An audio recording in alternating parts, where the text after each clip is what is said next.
for youth eligibility, the best place for you to find anything and everything related to this would be in the Staff Online Resources in Alabama Works. Cecily went over this yesterday, and when she talked about the Red Book, that will tell you how to get to the Staff Online Resources, but it's also available in the Staff Online Resources. I also added it to the meeting in the calendar, so that document is in there if you need it. Please, everyone, print it out, keep a copy, and reference it when you're doing anything in Alabama Works. It shows you screenshots and step-by-step of how to do anything you need to do. If you have any questions, you can always email the help desk. There is also the youth eligibility binder that I attached to the meeting that shows you step-by-step and anything you need to do WIOA eligibility. All right, so in the youth eligibility binder, this is going to be the first page of it. It's going to be your youth eligibility checklist, and it's going to tell you step-by-step what you need to do in order to enter someone in the system and make them and start their WIOA enrollment so that they can receive services from y'all. So you see that there's first you have to collect all the required documents, and you can use the doc log, which is in the staff resources, to let you know, for their social security number, you can use these documents. For wage records, you can use these documents. It tells you can, and you can use, if birth certificate is under one category and it's under another, you can use it for both. You don't have to have a separate document for each. There's also a few documents that you have to get signed and dated for every single participant, and that's the CIF form or the enrollment form you can print from Alabama Works, the grievance and complaint, the information release, and the customer agreement. And then you can complete the WIOA enrollment in Alabama Works, which Cecily walked you through yesterday. You complete the objective assessment and the ISS, which she showed you yesterday.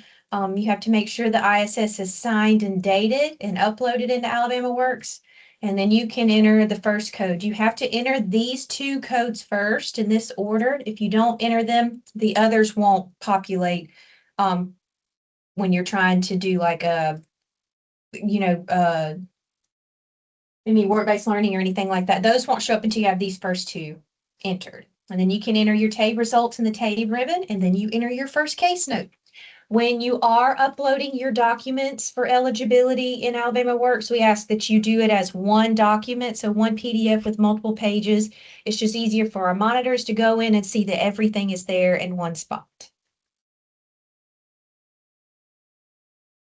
This is also in the youth eligibility binder and in the staff resources. It's just a 3 or 4 page kind of a quick guide for in-school youth, out-of-school youth, and the barriers.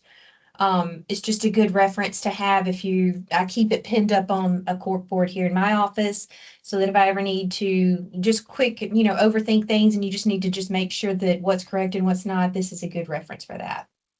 This is the document checklist. As you can see, like verify date of birth, you can use any of those.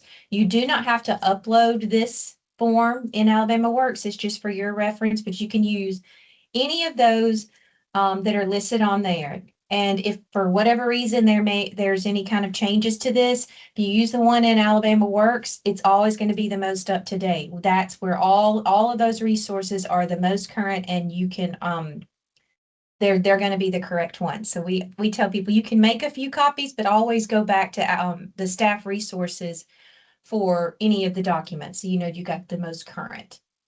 This is the customer information form. It's 2 pages front and back, and you can use this to get all of this information, or if you enter all the information in Alabama Works, it will create a WIOA enrollment, and you can use that, and they can sign it, or they can sign this. Either is fine right now, and it can be uploaded with their other eligibility documents. These are some of the other forms that are required. This is what they look like. They're also in Alabama Works, the customer agreement, information release, and the grievance form.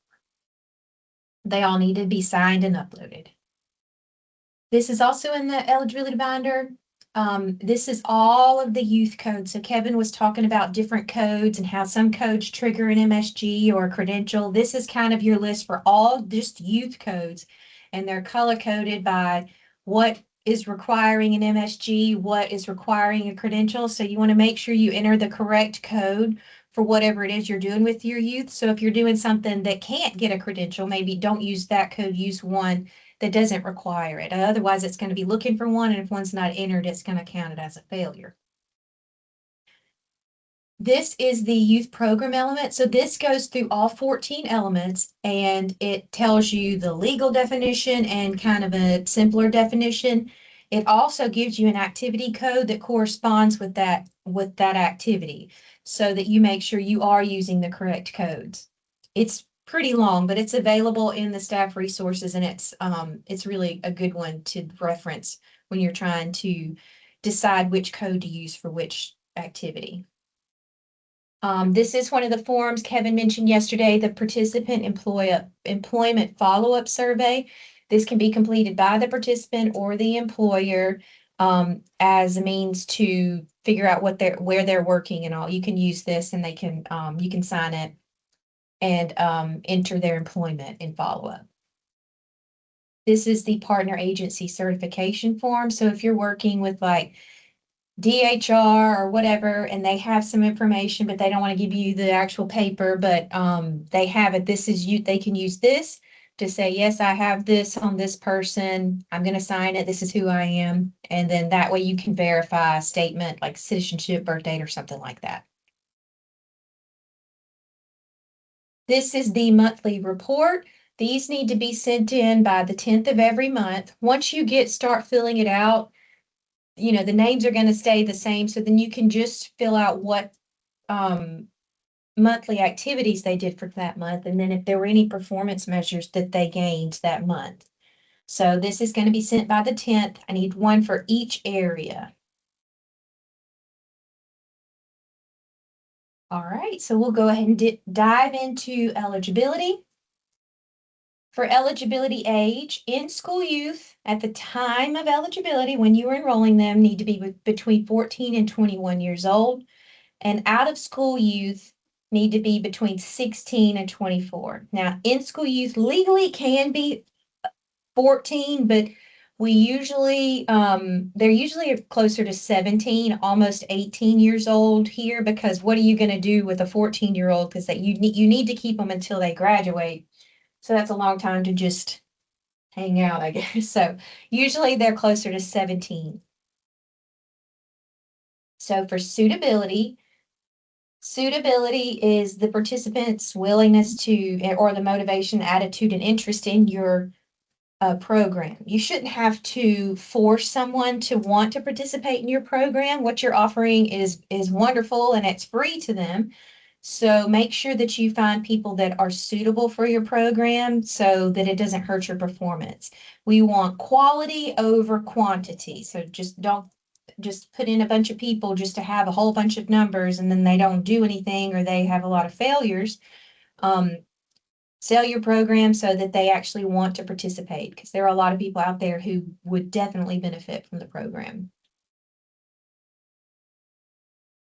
So just because someone is eligible for your program doesn't mean that they're necessarily suitable. So they need to keep in mind that, yes, you need to be active while you're actually active in the program, but then after you exit the program, we still have to do follow-up for 12 months. So they need to understand at the beginning that they need to answer the phone and continue to give you documentation in the 12 months after exit as well. Right, so for youth eligibility, I mentioned this sheet already. This one is updated. It looks like we're going to be updating it again soon. The high poverty counties can change year to year. Sometimes they, one or two changes, sometimes they don't. So that's really the only thing that gets updated yearly. But this is a good one to keep as like a desk reference just on quick eligibility. All right, so for in-school youth, these are 14 to 21-year-olds.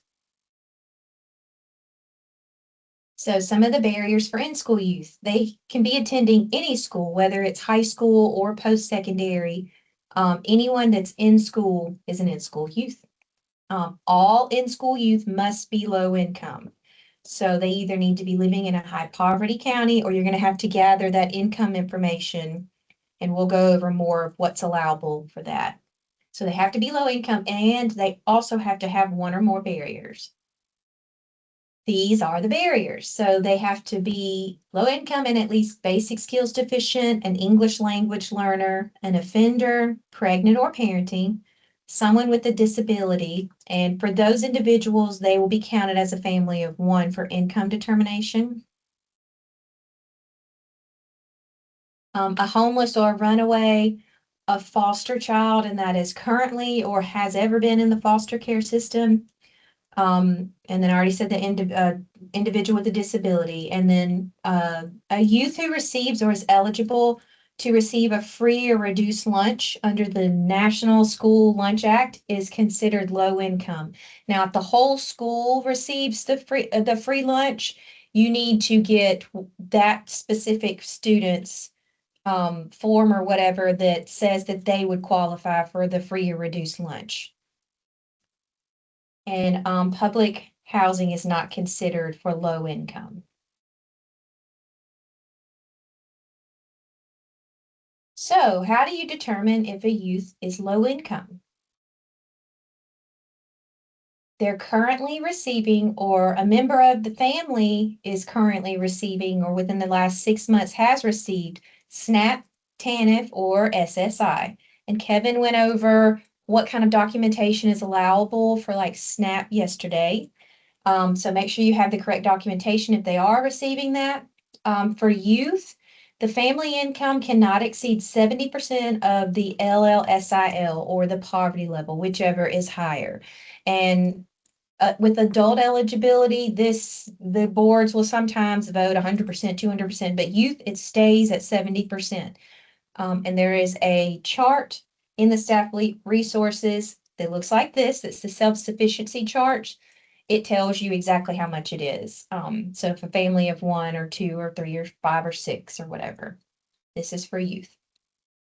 Most of them have SNAP or something that you can use, so you don't have to necessarily use this chart. Oh.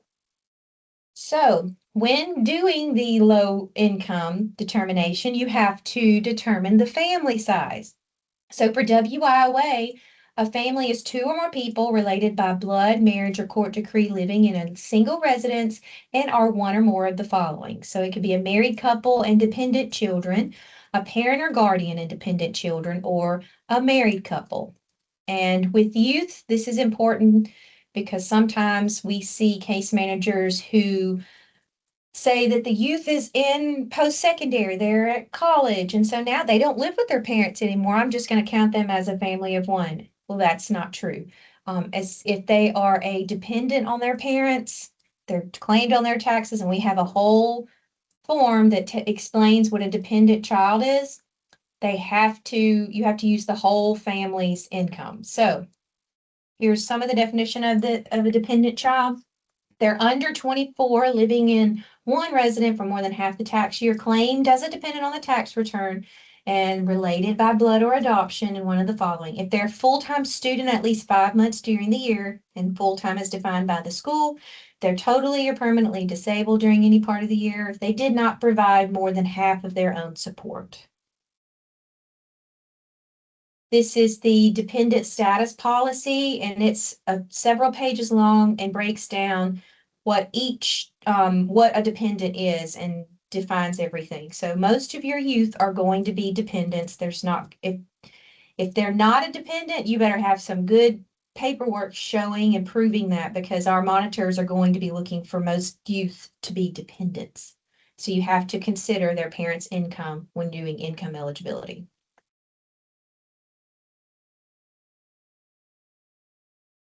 All right, so these are the high poverty counties that I was mentioning earlier. These were for 2025. There's probably not going to be much of a change for this year, but we will be looking at those again here soon. Y'all are in several areas, so some of these will pertain to you. So They're also in that youth eligibility desk reference. So if youth are living in any of these counties, you do not have to get proof of income because they are considered high poverty counties. So any youth living here is considered low income automatically. All right, for out of school youth, these are 16 to 24-year-olds.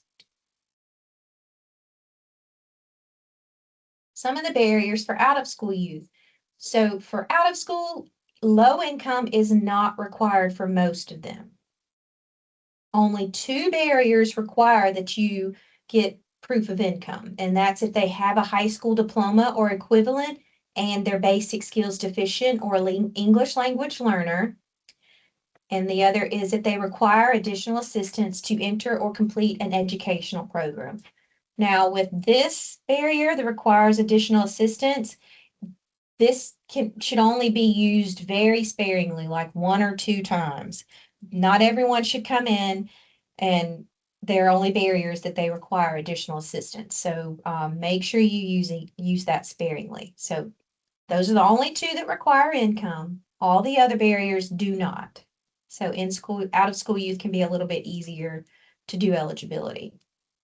You can ask for proof of income to check eligibility as adult or dislocated worker. Well, y'all wouldn't do that because you're youth providers, but the Career Center may do that. So barriers for out of school youth are a high school dropout. They're of school age, but they have not attended in the last 9 weeks. They're an offender, a homeless individual, foster care, present or in the past, they've been involved in the foster care system. If they're pregnant or parenting. Now, with males, they can't be considered pregnant. They can be considered a parent once the child is born, and you'll need a birth certificate to back that up. And then someone with a disability. Make sure for that offender and someone with a disability, medical and legal documents are never uploaded. These should be in a locked file cabinet with restricted access. So make sure you have somewhere where you can lock up these kind of forms.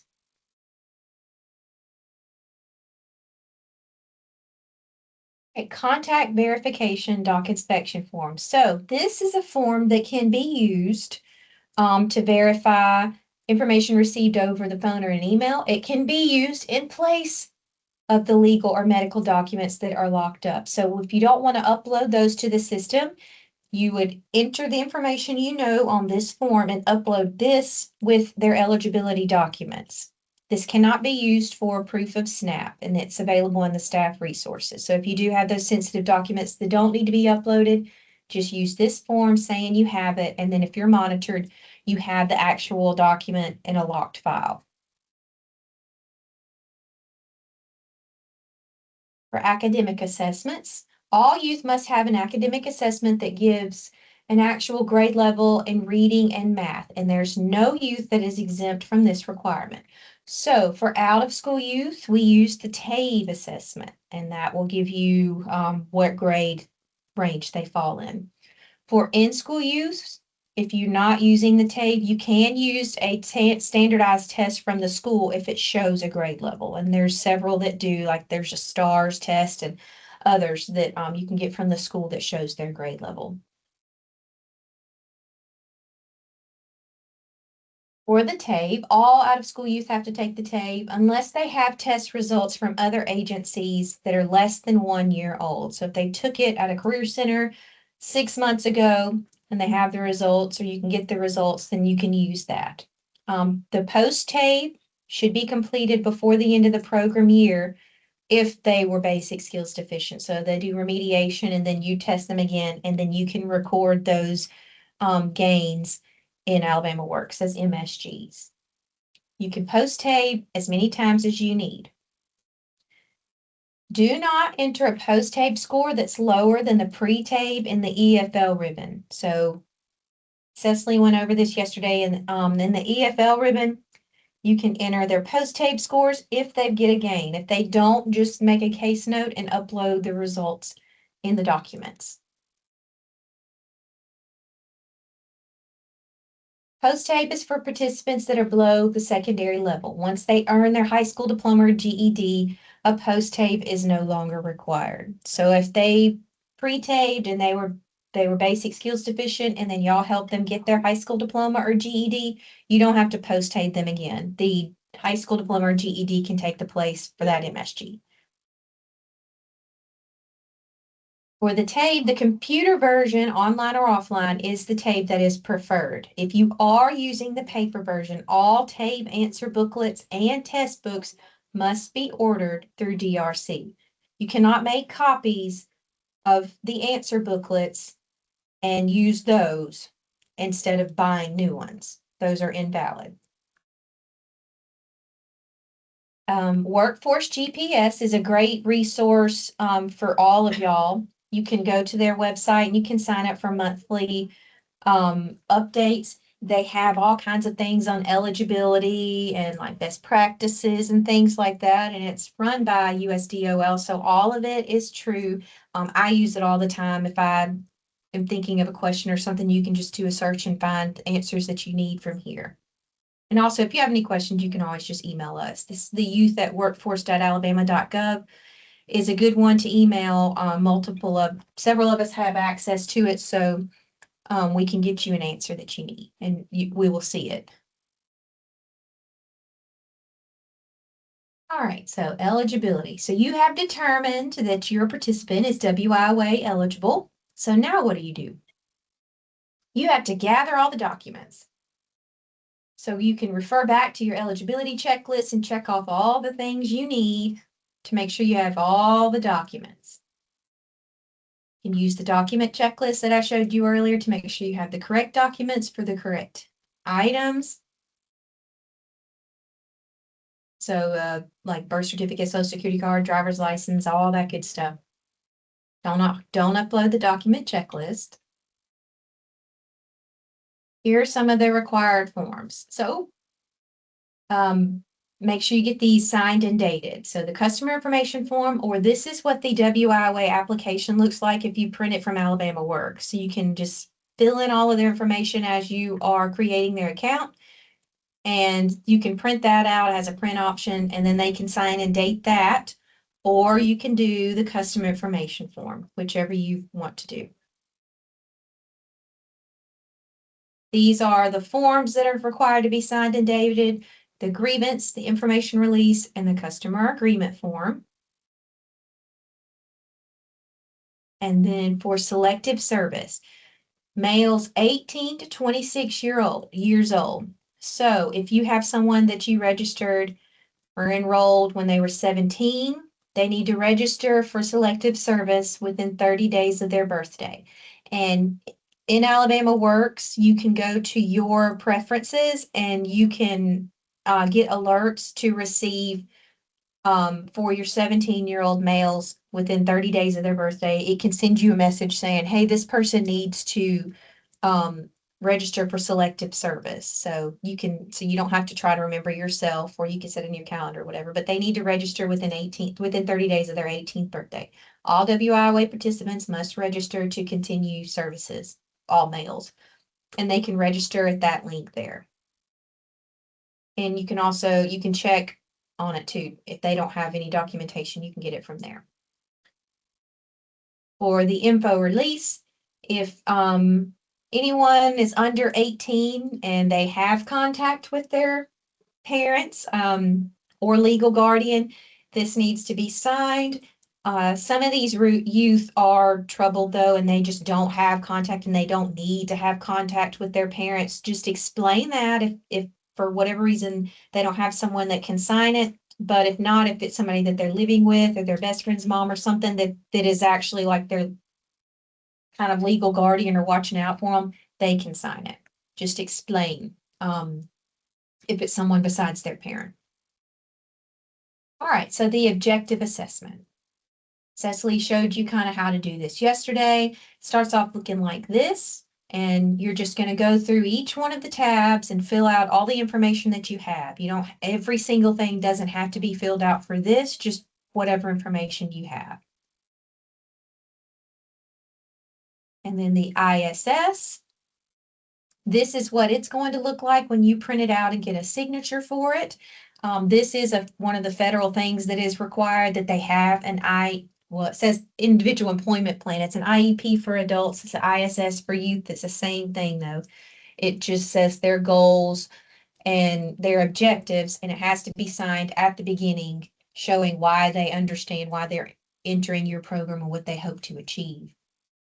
So it needs to be uploaded with all of their eligibility documents.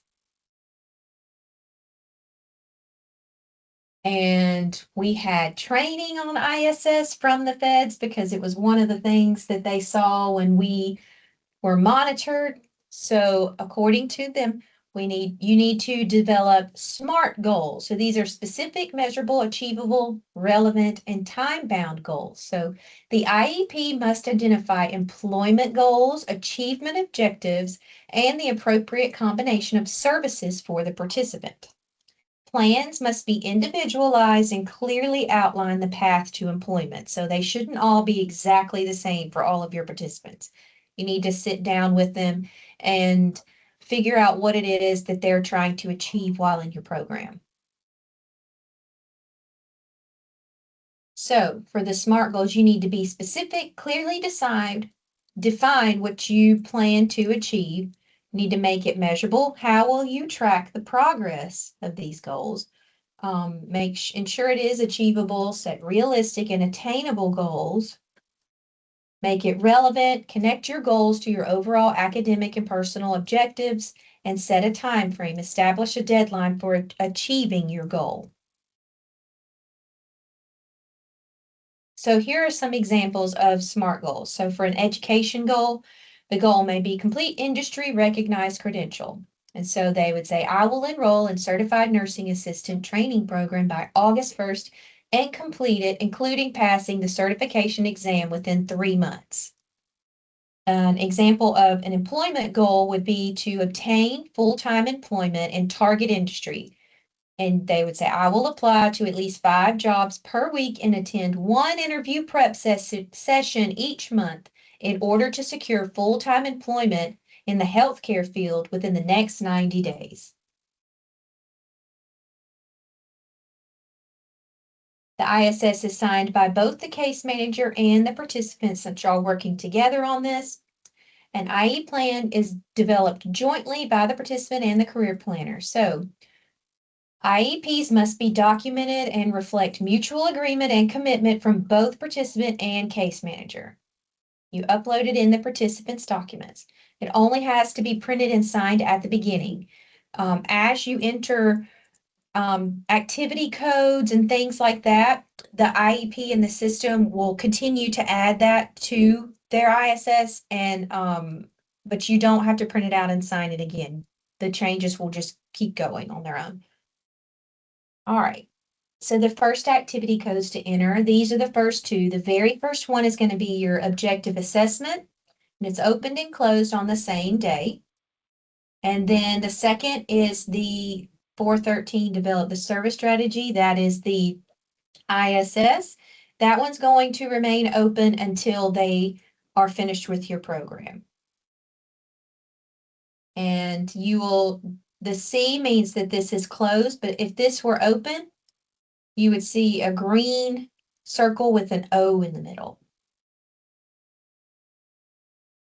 For TABE results, make sure the TABE results are uploaded and the scores are entered in the EFL ribbon.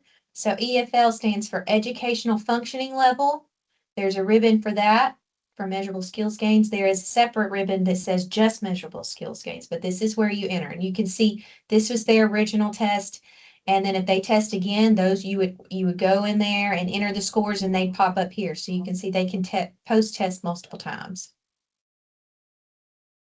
Value-added services. So these are services that the youth learned that they didn't know before. You need at least one value-added service every month. And if you're meeting with these youth on a regular basis, you won't have to try hard. If they're coming in once a week, they're probably learning something anyway. This doesn't have to be a separate service every single time. It could just be a case note. So just make sure if you have a case note every 30 days and they're learning something, that's how you're recording your value-added service. Just attempting to contact the youth that hasn't attended classes is not a value-added service. If they continue to not answer you, it may be time to exit them. They can be provided more than every 30 days. Just make sure you're case noting that. All right, so here are the youth elements. The 14 youth elements are required to be available to youth by the youth provider, or they have to have some kind of reference in place. So these are listed in the law. If you can't provide it, you got to have a partner in place that can. So the first one is tutoring and study skills. These are some of the services you can use to document that if they're doing GED prep, or if they're in school and they're still in high school, you would use the 429 saying that they're still in secondary school. Alternative secondary school services or dropout recovery. So if you have some that have dropped out already and they are going to GED prep, or if they're the alternative secondary school would be something like James Madison School, where they'll do like recovery. They'll take the credits that they've already earned in high school and apply that and just help them to finish out the remaining to get an actual high school diploma and not a GED. And then pre-employment training and work maturity is also another you can use for that. Paid and unpaid work experience. So this is what work-based learning would go under. But if they're doing any kind of job shadowing or an unpaid internship or anything like that, you can use these codes for that as well. Occupational skills training. For this, they're outcome-oriented and focused on an occupational goal that is specified in the ISS. So if you're planning on putting them in an ITA, which Alicia will go over in a minute, it's like a scholarship. You would use that code. These are going to need to end in a credential that's a recognized credential. So any kind of occupational skills training that leads to a credential, you can use this. All right, so education offered concurrently with workforce preparation. So if they are in an ITA and they also want to do work-based learning, they can do that and they can be done in the same time. So if you have someone who wants to get their CNA, at the end, maybe they have like a week or two left, they start a work-based learning assignment, and then it kind of helps them roll into like an internship type thing, and then they go into an OJT. They can do both at the same time. But if it starts to hurt their grades or something, maybe don't do that. All right, leadership opportunities. This is, you use the 410 leadership development. It's any kind of community or service projects or peer-centered activities, organizational teamwork training. So they're doing anything like that.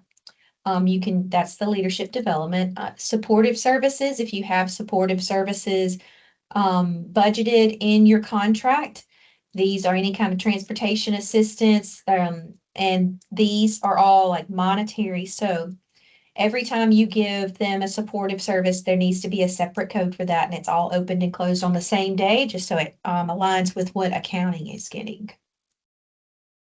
Adult mentoring, it's forming relationships with adults to develop, to help this youth with their personal development and relationship formation and all that. These usually take place for about a year, and it's usually not the case manager that's their mentor, but it can be.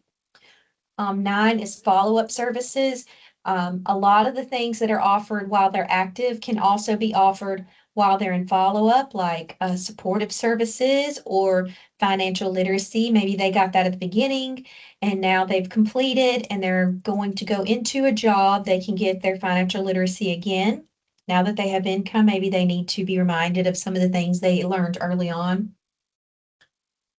Comprehensive guidance and counseling. So we got called out on this one time. So I'm going to talk a little bit more about it.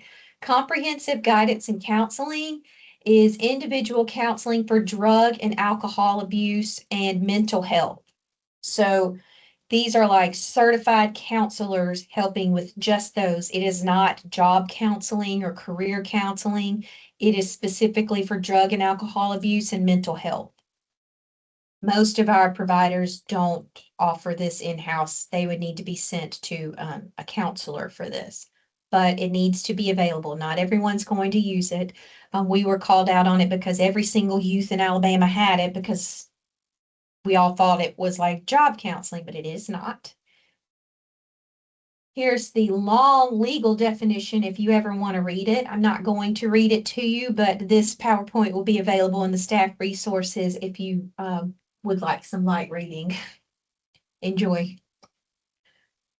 Financial literacy is also a youth element. It's anything to do with opening bank accounts, creating budgets, managing spending. FDIC Money Smart is one that a lot of ours use.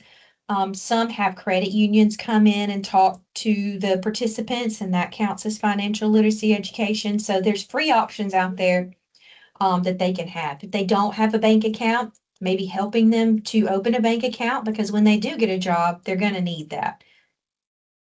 The next is entrepreneurial skills training. It's the basics of starting and operating a business. Some youth providers have had multiple businesses come in and talk to the participants about how they started their business and how their business runs and things like that. So you could do, you could help, that could be counted as entrepreneurial skills training. 13 is services that provide labor market information. This is employment information about in-demand industry sectors or occupations available. So any kind of open jobs around the area, how much that job makes, how long it takes to get a certification to get that job. All of that information needs to be given to the youth so they can make the correct decisions about what is available to them and what would be a good path for them. All right, and the last one is post-secondary preparation and transition activities. This is any kind of pre-employment training, work maturity. So if they're attaining their high school diplomas and then they've got it, what are we going to do next? Are you going to go into short-term training? Are you going to go straight into a job? Do you want to go into post-secondary and get a short-term degree or something like that? So just helping them. It could be helping them with financial aid assistance or those applications or getting into school, anything like that. This could be done while they're active or once they've exited as well. All right, so this is the Youth Program Elements Guide. It's several pages long, but it goes through all of those that I just did. The 14 elements tells you what service codes or activity codes are appropriate for each so that you are entering the correct information. It's available in staff resources. All right, incentives and supportive services. So incentives should connect directly with training activities, employment, and youth program performance measures. Youth incentives are for major accomplishments and should not be given just to keep the youth engaged. So we have an incentive and supportive services policy as a state. And most of the youth providers just go by that, but some of them have their own. It just has to align with this as well. So if they earn a secondary diploma, GED, or post-secondary credential, they can earn up to $100 in incentives for doing so. But you have to make sure you have a copy of that credential. It has to be uploaded in Alabama Works. And then you need some kind of incentive form. Most of the providers have their own that documents this is how much we gave them on this day for this, and all of that needs to be uploaded in Alabama Works. There's also incentives for passing a section of the GED. They can earn up to $25 for passing a section, but the total cannot exceed $100. So if they get $25 each, once they pass all of it, you can't get an additional $100. For entering employment or post-secondary training after they have completed a credential, they can earn $50 for that. Just make sure you have documentation of all this. Employment in the second or the fourth quarter, they can earn up to $50 for providing documentation of employment in the second or the fourth quarter. And this incentive is so that they will continue to communicate with you and actually give you the documentation. So you can pay them up to $50 just for giving you some employment information so you can enter it in Alabama Works. For supportive services, these are not achievement-based, but they are to assist the participant with being able to participate in the program. And these are transportation assistance. They can receive up to $25 a week for transportation assistance. This can be a gas card, a bus card, or an Uber or Lyft card. Just make sure you have documentation of it and it's entered in Alabama Works. For child care, dependent care assistance, they can receive assistance for this. This is determined on a case-by-case basis. You can just contact the youth workforce email address and we can discuss how much is appropriate or whatever, just because it's a lot cheaper for your grandmother to keep a child than it is to send them to a daycare. So we didn't set a specific amount, and different parts of the state can vary widely. Childcare is outrageous everywhere. So we haven't had a lot deal with this. I guess that they can get assistance from other places like DHR and things, but it's available if there's money in the budget for them, if they need it. For interview and work attire, this one gets used a lot. The participant can receive up to $100 for work and interview attire. They have to have documentation of the payment uploaded in Alabama Works. And they have to have an interview scheduled if we are buying them interview clothes. We're not going to just buy them clothes and they don't have an interview. So accounting will be looking for that. For food, a participant can receive up to $100 per program year for food in emergency situations if the participant is not receiving community or state assistance. So this has been used before when we've had some like tornadoes around the state, and it was kind of a scramble that, you know, their house was messed up or something and they just needed something and they didn't receive SNAP or whatever. This is what that can be used for. All right, so performance measures. Kevin went over some of these yesterday, but I'm just going to briefly touch on them again. So for high school diploma or GED, a credential can be attained anytime after enrollment for up to a year. So if you have a student that doesn't complete, but then they go on to get their GED within a year, you can still record that and it's still positive for your program. But a GED or high school diploma is counted as a credential only if the participant is employed in education or training. Now, if they get their high school diploma or GED, go ahead and enter it as a credential, but the system knows to not count it as a credential unless you have employment or you have a service saying that they have entered an education or training program. If you have any questions on credentials, you can email the youth email address and we'll try to get you an answer. For credentials, remember, for recognition to count as a credential, its program must report the completion of a standalone course of study, include at least 40 hours of instruction, have a cost that's competitive with other regional programs, and fulfill the requirements for an entry-level or better full-time job position with multiple companies across its industry. These things do not count as credentials. We get asked these a lot, so I just go ahead and make a slide and let you know. All of these. They may one day, they may not, I don't know, but right now these do not count as credentials. These do count. So if they complete any program on the ETPL, if you get them an ITA, all of those count as credentials. There's also MAPS that counts as a credential.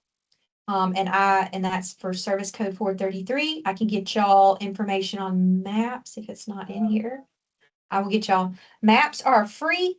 You just email me which maps you would like them to be in, and I'll send y'all which ones are available. They can do it on their own online, at their own pace, and there's different industry sectors, and it's kind of given them an idea of what it's like to do different sectors. Like there's healthcare, construction, transportation, hospitality, and 2 or 3 others, but I will send y'all information on that so you can enroll your students and they can do more than one if they want to. All right, so for measurable skills gains, there's 5 components. There's the educational functioning level. That's what you get for increasing your TABE score. There's the high school diploma or equivalent, post-secondary or secondary, transcript or report card, training milestone. These are only for OJT or apprenticeship, and then skills progression. You can continue to record MSGs while they're active and after exit, but you must have documentation for all of it. So for EFL, they achieve an EFL when they receive an educational instruction below the secondary level. So they don't get it after they've graduated high school or gotten their GED. You don't worry about EFLs anymore. There has to be a pre-test and a post-test for them to get an EFL. So for out-of-school youth, this is recorded in the EFL ribbon. If it's an in-school youth and they're using their report card, then you would record that in the MSG ribbon. And for the TABE, it's achieved by improving at least one NRS level. So if they got a 500 on the TABE and they post-test and they got a 510, but it doesn't go up the next NRS level, it's not considered an EFL. But there's a chart that tells you when it is, and the system knows too. They tied in the TABE scores and the NRS levels in Alabama Works. So if they obtain their high school diploma or GED, these are for participants that did not have one to begin with, and then they earn it. So you need a copy of the passing scores on all parts of the GED, or attain a copy of the diploma. And you need to upload it in Alabama Works. For secondary, post-secondary transcript, you have to have a copy of the transcript or their report card for full-time students. And they have to have at least a 2.0 GPA or C average to get a gain. And we need a copy of that. So if you get a report card and it's failing, that is not a measurable skills gain. All right, for training milestones, these are for on-the-job training. And it's a satisfactory or better progress report towards established milestones. It's for OJT or apprenticeship. This is not allowed for an ITA or work-based learning. So for skills progression, occupational skills progression. So if they're in an occupational skills training program, like an ITA or something else, and they successfully pass their exam. So if they complete their ITA training, they can get an MSG for a skills progression, and then they can also get the credential. So MSGs are reported in real time. As they get them, go ahead and get them entered. Work-based learning does not qualify for an MSG. Participants may obtain multiple MSGs, enter all of them. They can be recorded while active and in follow-up. The system may only count one per year, but the way the years fall, just make sure you enter all of them so that you don't have multiples in 1 year and then not 1 year because of the way that they do their quarters and all. So just make sure you enter all MSGs. All right, monthly reports. This is what the monthly reports look like. Always fill out all columns. The monitors, our staff, and the local board want to see this information on your reports. Always use the state ID when referencing a participant. So anytime you're emailing us about a participant, make sure you have their state ID that's generated by Alabama Works, and so it's not part of their PII. And that's what everyone here uses, not the career centers in our office everywhere. We all use state IDs. These are some of the services your program app offers. If you want to add or delete columns for services you don't use or you want to add, you can. This is just the ones that you use on a regular basis. You can email me if you have any questions about services. These are the performance measures for that month only. So when you're sending in your April report before May 10th, this is for anything that happened in April. If they get a credential in March, it shouldn't show up on the April one. It is just going to show up on the April report.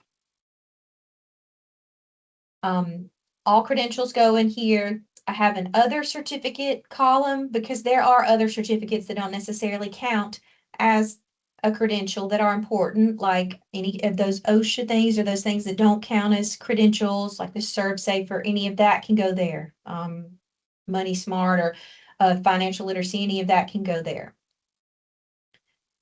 For this column, if they complete their GED or high school diploma, but they haven't started work or they haven't gone to additional training, then you would have that here. We're not counting it as a credential yet, but they did complete their GED or high school diploma.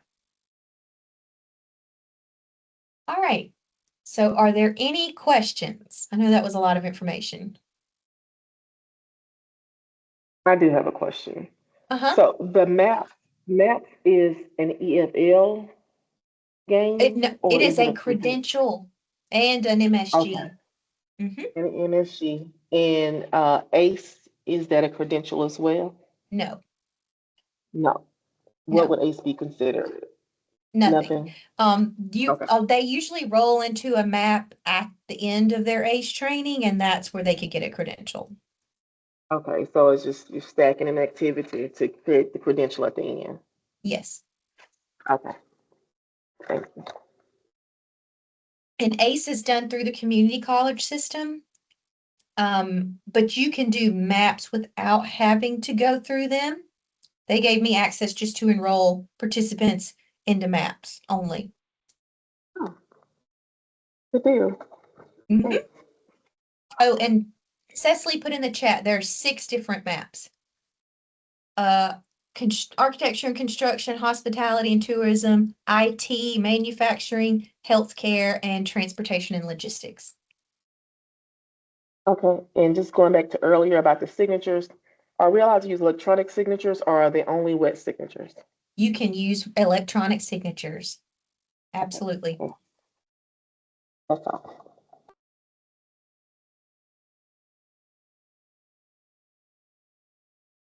Any other questions? All right, well, we will take a short break and then come back and learn about ITAs. So let's say at 10:10, we'll come back. Yes, ma'am.